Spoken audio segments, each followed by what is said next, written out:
Okay, so hopefully you can all hear me. So, well, I'm, yes, Cristina Vila, founder and CEO of Cledara. What do we do at Cledara? So we help companies like yours discover, buy, manage, and cancel all the different software subscriptions that you use to run and scale your business. And what we have done for this session is take almost 250,000 data points on SaaS purchases and renewals from 1,000 plus customers across the US and Europe.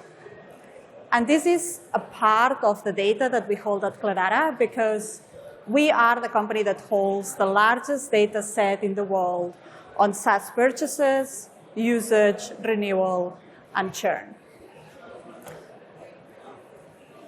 So what I'm going to do here now is share some of those insights that we've learned from the analysis. So lots of lines going everywhere. But basically what this is the Cledara SaaS Index. And what the Cledara SaaS Index is telling us is, are companies increasing SaaS spend from 1 month to the next or decreasing SaaS spend? And what we see in this chart here is that almost always we are above the 100 line. And what this means is that companies are always spending more on SaaS. It's only in January 2023 and January 2022 that we see the line dropping below the 100 mark. And this is telling us that on those 2 months, companies spend on average less on SaaS than the previous month. The other thing that we've done here is we've looked at the 6-month rolling average of this index. And then we've looked at it in relationship to the NASDAQ 100. And the correlation that we see is incredible, right? So what we can see is that when the NASDAQ is going up, is actually companies are buying more software, which means that obviously it's easier to sell software. When the NASDAQ is going down, what we see is that it gets harder to sell software. So if you want to know what's going to happen in the, whether it's going to be harder for your sales teams to sell software, you can either sign up for the Cledara newsletter and get, obviously, these reports on a quarterly basis, or you can simply track the NASDAQ. Is it going up? It's getting easier. Is it going down? It's getting harder. When we were preparing this presentation, we didn't have data for Q3 yet, but now we do have a lot of the Q3 data, and what we can tell you is that the lines are actually going back up, so it is getting easier again to sell software. The other thing here to look into is that who you sell also matters. Here we've separated SMBs from the rest of companies. And what we can see is when the markets are good, when the markets are going up, selling to SMBs is great. They buy a lot of software and they buy it very quickly.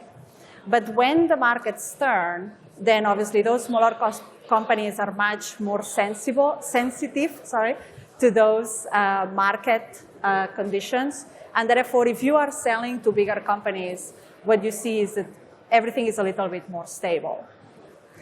And again, if we look here towards the end of the chart, now we do have more data on this Q3.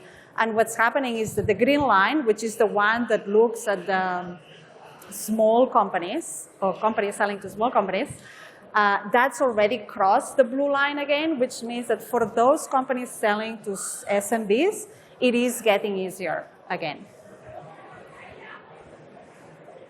So that's for sales teams, right? So if you're selling software, you make sure that, track the NASDAQ. If it's going up, your sales team has no excuse. They need to be selling, and they need to be selling well. What happens with customer success? We also have an index to track churn.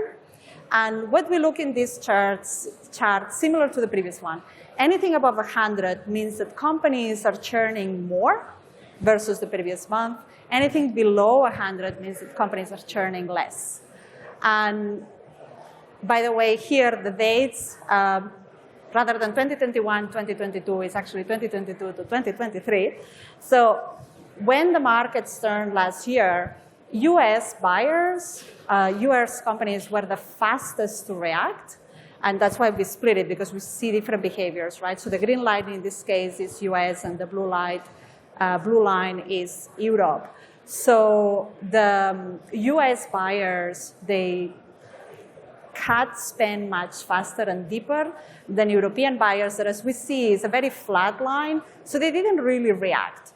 But then what happened on the second, on this year, is that we see churn, like another wave of churn happening. And Europe is consistently cutting more and deeper than European customers, than US customers. Now, looking again at Q3 data, this wave of churn is kind of coming to an end. So we see the line starting to flatten and go down. And what this is also telling us is that, first of all, for customer success teams, it's going to get easier, so they will not see as much churn as they've been seeing these days. But also, what it's telling us is that there is some sort of cyclicality on how companies churn for products.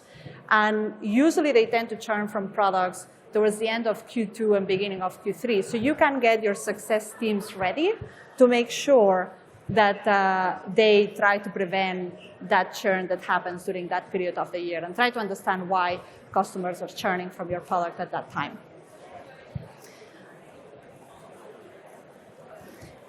So here, basically, what we are saying is that for anyone in this room selling SaaS, it's great because companies always increase SaaS spend. It doesn't matter where the market is, but they are always increasing. And here, similar to the churn graph, we have the green line for US, the blue one for Europe. And again, Europe was a little bit slower to react to the market conditions. And what we see is that last year, they were still increasing a lot on SaaS spend. Was US customers were a little bit more conservative.